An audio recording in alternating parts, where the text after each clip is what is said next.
everybody, it's Sean. In this demonstration, I'm going to be walking you through how to use the scale tool and the rotate tool in order to make this sort of basic compass shape. So let's just jump right in. I'm in Illustrator and I'm going to create a new document.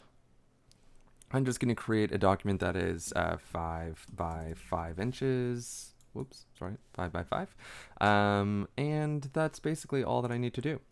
So here's our new document. The first thing is we're going to turn on our rulers by hitting Command R, and we're going to drag a ruler into the center of the document at 2.5 inches, and then another one down over here at 2.5 inches. There we go. This just helps us to set a center point. Now the next thing I'm going to do is I'm going to create a circle. I'm going to just have it be filled with black. And I'm going to come up and I'm going to use my align tools to horizontally align it and to vertically center it. If you guys don't have these options up here, they might be buried in a submenu that literally just says align on top of it. I would go ahead and choose that and then use that as your align sort of toolbar, or you can come under window and hit align. It'll pop up the align sort of window right here for you. That's going to be pretty crucial as we move throughout this demonstration. So this is centered up nicely, and we can, sorry for the zooming in and out. The next thing I'm going to do is I'm going to hit the type tool or T on the keyboard, and I'm going to type in the letter N for north. I just am picky, so I'm going to change this to Futura bold, but you guys can choose whatever typeface y'all want. And what I'm going to do actually is I'm also going to align this center to center, and then holding shift, I'm just going to shift arrow up 1, 2, 3, 4, 5 times. That'll just help to make sure that everything is sort of nicely aligned right on each axis as we go through this. So what I'm going to do now is I'm going to hold Alt Option and Shift, and I'm going to drag this down. I'm going to replace this N with the letter S, and I'm going to use my align tools to center it, and then shift it down 5 sections, holding shift and arrow key down, 1, 2, 3, 4, 5. And now, just as a bit of a shortcut, I'm going to hold Alt Option again, shift, and I'm just going to drag it diagonally up until I see that it is centered on our other blue line. I'm going to call this east. And I can do the same thing with the letter N, Alt Option Shift, drag it diagonally down until it is on the same plane as our east.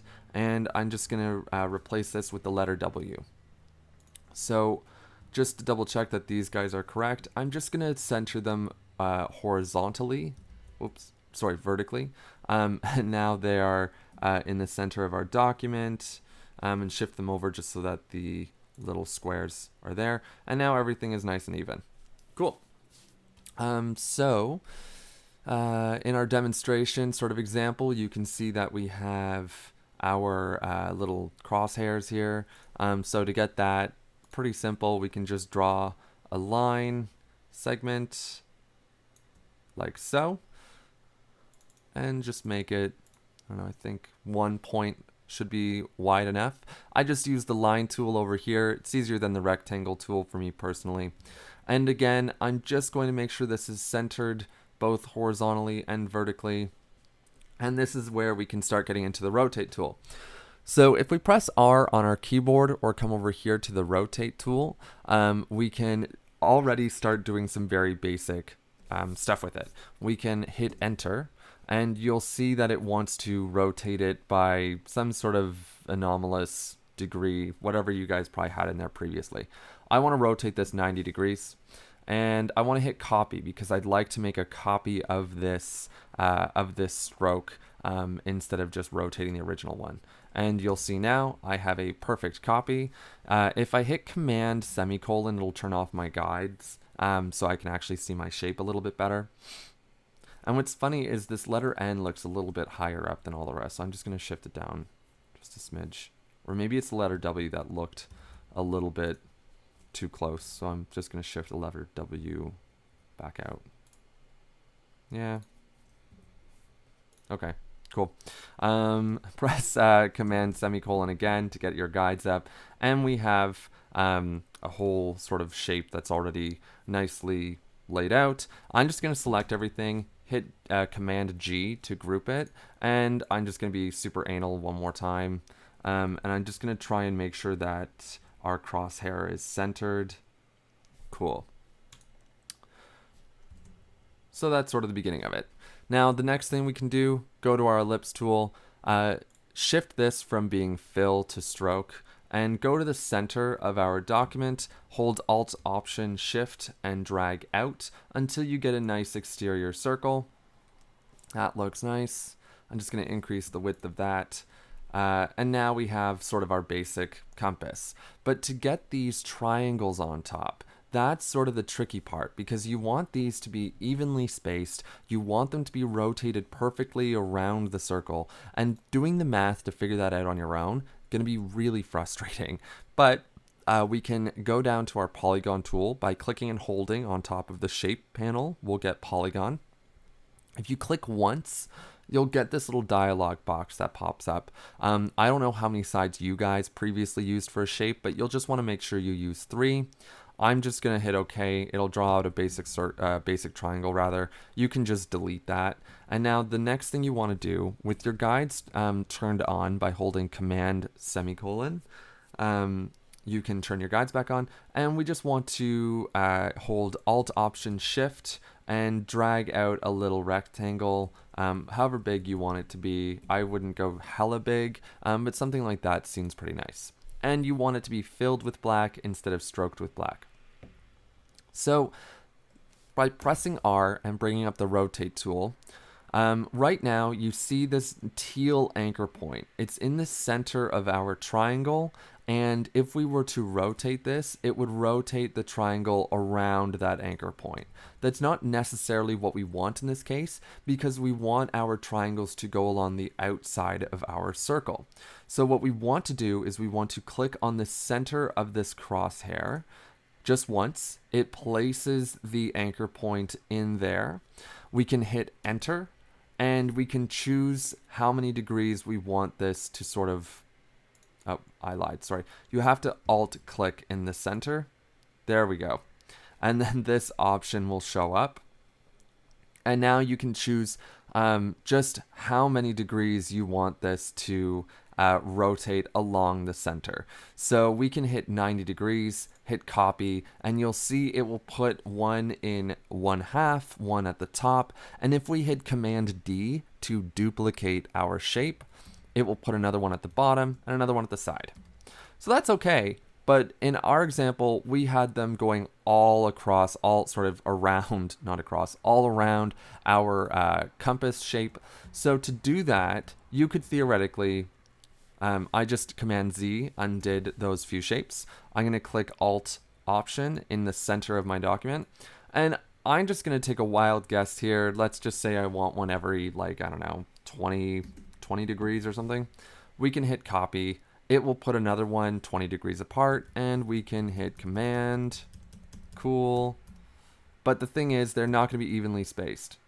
Oh, in this case, they are evenly spaced because 20 was a good number to choose. Sorry, I broke my own example. I'm going to do something that purposefully does not work out.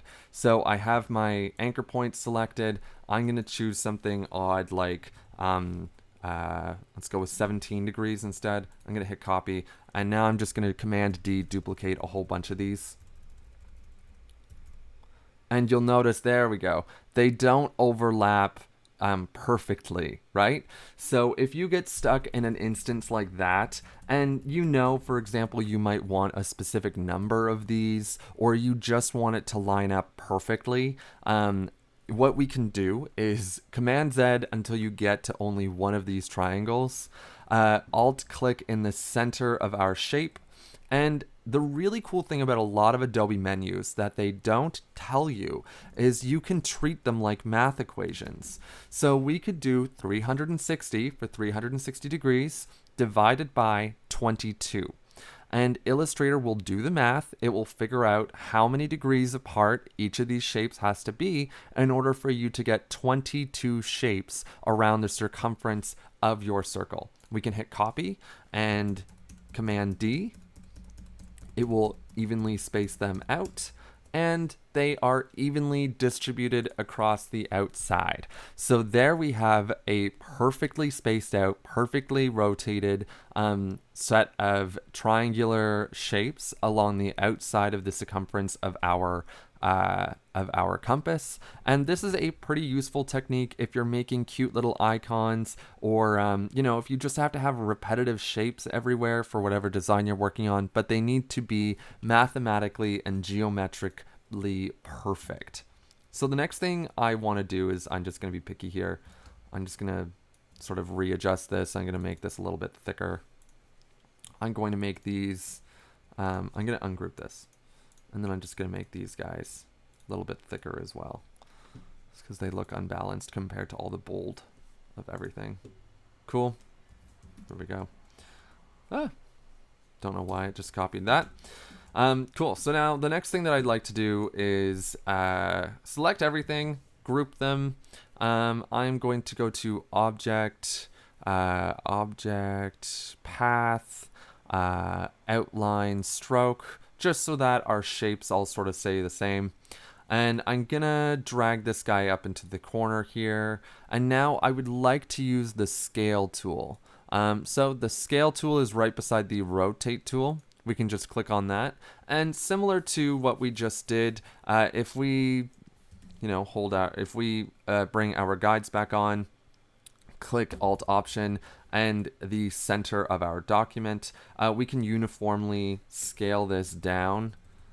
We could scale it down to 20%. We could hit copy and it will scale it down towards the center of our document. And now we have a nice copy of our super complex shape, right? Pretty easy. Let's say that we just wanted to naturally scale this down and not necessarily copy it. We could just leave our anchor point in the center of our design, hit enter, and we can scale this up. We could scale it down. If you have preview on, you'll obviously see these changes take place. And if you really wanted to do something non-uniform, you could, squeeze it either which way by any sort of number. This is kind of interesting because in this case it's giving you a weird perspective on something, but the chances of you ever actually doing something like that are not really that high. I mean, I don't do it that often, but everybody has their own way of working, their own designs, so it's up to you. You can also scale strokes and effects. This is pretty crucial. I just went to the habit of outlining my stroke because I knew that that's sort of just how I wanted it to look. But this is also a nice option to check off here if you're really keen on it. I'm just going to cancel this for now. And that, ladies and gentlemen, was a quick tutorial on how to use the rotate tool, the scale tool, and the duplicate feature in Illustrator. I'll catch you in the next video. See ya.